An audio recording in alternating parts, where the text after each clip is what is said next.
السلام على الحسين وعلى ابن الحسين وعلى اولاد الحسين وعلى اصحاب الحسين. 45 डिग्री का 50 degree centigrade है।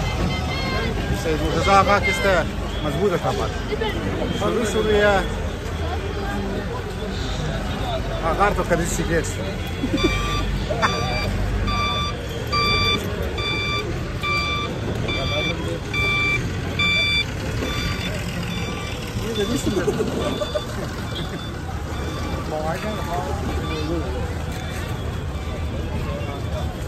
آقای کریمی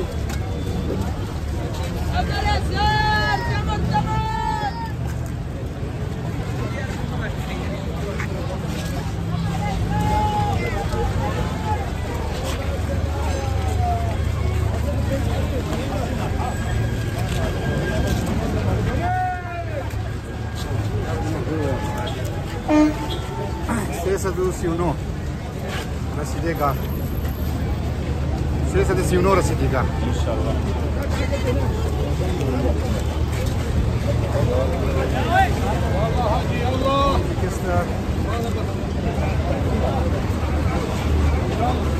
یعنی خز گرمی می تراش رسیدگاه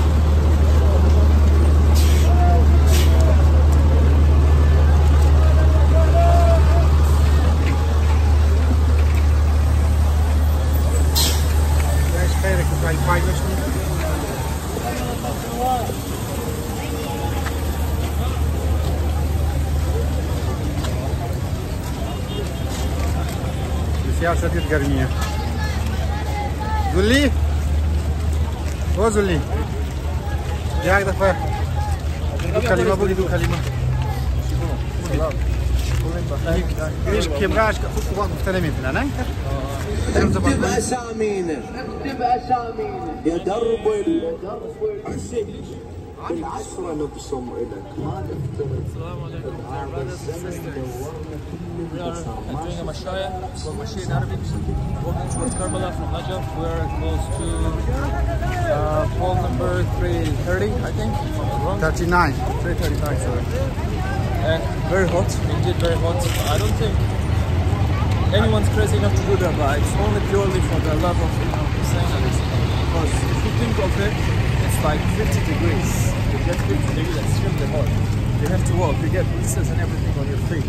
But you're still walking. You're still walking towards the shrine of your beloved, which is Imam Hussein. And definitely we'll walk the whole way, even though we've got blisters and everything on our feet, but it doesn't matter, you know, love is unconditional for Hussein, inshallah. شوف الحالة بعينك والله ما تخسر.